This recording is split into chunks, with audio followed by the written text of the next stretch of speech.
कि मोहम्मद से वफा तूने तो हम तेरे हैं, ये जहाँ चीज़ है क्या लोहो कलम तेरे हैं। ये मलाउना ने जो हरकत की है, इसको मैं कहता हूँ सजाए मौत भी बहुत कम है कि ऐसी जाहिल गवार औरत को इबरत का निशान बना देना चाहिए। अगर कोई नबी करीम सल्लल्लाहु अलैहि वसल्लम की इज्जत और हुर्मत पर हाथ डालेगा, हम वो हाथ काट देंगे। जो जुबान उठेगी हम वो जुबान काट देंगे। जो गर्दन सर उठेगा हम वो सर काट देंगे। तो ये मलौना, इसका अंजाम सजाए मौत होना चाहिए। नबी करीम सल्लल्लाहु अलैहि वसल्लम की हुर्मत पर नो कम्प्रोमाइज। अस्सलाम वालेकुम, आप टीवी से मैं हूं फैसल खान सूरी। चंद दिन पहले एक वीडियो वायरल होती है जिसमें एक लानती खातून झूठा दावा करती है नबूवत का। उसके बाद उसकी गिरफ्तारी होती है और उस खातून के बयान के बाद उसकी बहन का बयान आता है। उसके बयान से भी काफ़ी इंतशार फैलाया जाता है। उसकी बहन का बयान आता है कि मेरी बहन अल्लाह वाली है और वो इबादत में पड़ी रहती है, हर टाइम सजदे में पड़ी रहती है और इस तरह की बातें उसने की। इस हवाले से सीनियर कानूनदान मेरे साथ मौजूद हैं फैसल जट साहब। इनसे जानने की कोशिश करेंगे कि क्या कानूनी कार्रवाई हो पाएगी। सर, कैसे मिजाज है आपके? जी ठीक, अल्हम्दुलिल्लाह, शुक्र अल्लाह का। सर बताइएगा कि कानून क्या कहता है इस हवाले से कि तौहीन रसालत और फिर इस तरह से इंतशार फैलाना, कानून क्या कहता है इस बारे में? सबसे पहले तो मैं बिस्मिल्लाहिर्रहमानिर्रहीम आपका शुक्रगुजार हूँ कि आपने मौका दिया मुझे मेरा मौक़िफ़ देने के लिए। अम्मा बाद फ़ाउज़ु बिल्लाहि मिनश शैतानिर बिस्मिल्लाहिर्रहमानिर्रहीम। नबी करीम सल्लल्लाहु अलैहि वसल्लम पर हमारे माँ बाप, हमारे बच्चे, हमारी औलादें, हमारा कारोबार, हमारा बिज़नेस, हमारी दुनिया, हमारा सब कुछ कुर्बान हो तो तब हमारा दीन मुकम्मल होता है। अगर हमारा ये ईमान ना हो तो हमारा दीन मुकम्मल नहीं है। अल्लाह ताला ने कुरान पाक में फरमा दिया, जैसे अभी आपने जिक्र किया सूरह अहज़ाब का, कोई नबी नहीं आएगा, कोई रसूल नहीं आएगा। इस किस्म की डेफिनेशन में कोई भी शख्स अगर कोई दावा करता है तो वो सिर्फ पागल खाने जाएगा और कहीं नहीं जाएगा। और वो मुसलमान के नहीं कहलाएगा, मुसलमान भी नहीं है, वो तो दायरा इस्लाम से खारिज हो गया। कि मोहम्मद से वफा तूने तो हम तेरे हैं, ये जहाँ चीज़ है क्या लोहो कलम तेरे हैं।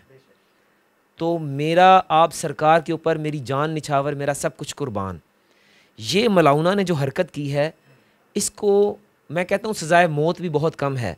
जो FIR में सेक्शंस लगाई गई हैं 295A जिसकी मज़हब की तौहीन है, और 295B जो कुरान पाक के औराक की तज़हीक है या उसकी बेहुरमती है, और 295C जिसमें हमारे आका दो जहां हज़रत मोहम्मद मुस्तफ़ा सल्लल्लाहु अलैहि वसल्लम की गुस्ताखी किसी भी मायने में, किसी भी अल्फाज की अदायगी में या अपने एक्शंस के तौर पे करना, मैं कहता हूँ उसकी सज़ा पाकिस्तान के कानून में सज़ाए मौत बहुत थोड़ी है। लेकिन मेरा ये मुतालबा है कि ऐसी जाहिल गवार औरत को इबरत का निशान बना देना चाहिए, और इंशाअल्लाह ताला हम बनाएंगे। हम वकला कानून और आइन के साथ ज़रूर खड़े हैं, हम मुसलमान भी हैं। हमारा ईमान कि ये मुल्क ला इलाहा इल्लल्लाह मुहम्मदुर रसूलुल्लाह के नाम पर बना। इस मुल्क में कोई ऐसा, हम देखें गैर मुस्लिम भी रहते हैं, क्रिश्चियंस भी रहते हैं, हिंदू भी रहते हैं, हम सबका एहतराम करते हैं, हम उनकी रिस्पेक्ट करते हैं। अगर कोई नबी करीम सल्लल्लाहु अलैहि वसल्लम की इज्जत और हुर्मत पर हाथ डालेगा, हम वो हाथ काट देंगे। जो जुबान उठेगी हम वो जुबान काट देंगे। जो गर्दन सर उठेगा हम वो सर काट देंगे। गाजी इल्मुद्दीन शहीद आपने देखा सुना, पूरी हिस्ट्री में मौजूद है कि उस बंदे ने अपना मुकाम बनाया। नबी करीम सल्लल्लाहु अलैहि वसल्लम की शान में जिस गुस्ताखी की जिस शख्स ने, जिस झूठे कज़ाब इंसान ने, उसने बिशारत पा ली और उसको कायद आज़म ने कहा कि आप एक दफ़ा कह दें कि मैंने नहीं किया। उसने कहा मुझे तो बिशारत हो गई है, तो मैं ये कैसे कह दूं कि मैंने उसको नहीं मारा। तो ये मलौना, इसका अंजाम सजाए मौत होना चाहिए। नबी करीम सल्लल्लाहु अलैहि वसल्लम की हुर्मत पर नो कम्प्रोमाइज़। पाकिस्तानी भी कम्प्रोमाइज़ नहीं करेंगे और ये कानूनदान भी नहीं करेंगे, इंशाअल्लाह ताला नहीं करेंगे। सर, पहले हम देखते थे कि दूसरे ममालिक की जानिब से बेहुरमती की जाती थी, कुरान पाक की या फिर तौहीन रसालत की जाती थी। तो आजकल देखा जा रहा है कि एक और FIR हुई है, एक शख्स मस्जिद में दाखिल होता है और वो दावा करता है, झूठा दावा करता है कि मैं नबी हूँ, मेरे पे कुरान उतरा है। सर, इस बारे में क्या कहेंगे? ये आम क्यों होता जा रहा है? ये सबसे बड़ी वजह यह है कि हम ना इल्म हासिल नहीं करते और हमारा मुल्क जहालत की तरफ जा रहा है। यहाँ पे इंसाफ आम नहीं है। वो कहते हैं ना कि वो मुआशरा चल सकता है, कुफर का निज़ाम तो चल सकता है, लेकिन जहाँ पे ला कानूनियत हो वो निज़ाम नहीं चल सकता, ना इंसाफ़ी का निज़ाम। तो हम कुरान पाक से दूर हैं, हम दीन से दूर हैं। हम ये समझते हैं कि सिर्फ मालो दौलत इकट्ठी करना ही ये सब कुछ है, और यहाँ पर मारा मारी का सिस्टम है। यहाँ पे ख़वातीन को अपने राइट्स का नहीं पता, यहाँ पे जो मर्द ज़ात है या कोई भी इस तरह से प्रोफेशन, मैं अपने वकला की बात करता हूँ, डॉक्टर्स की बात, हमारे माशरे में बिगाड़ पैदा हो गया है। हर कोई ये समझता है कि बस पैसा सब कुछ है और पैसा बनाना है। मेन वजह ये जो लोग दावे कर रहे हैं ना, एक तो बेरोज़गारी है, गुर्बत है।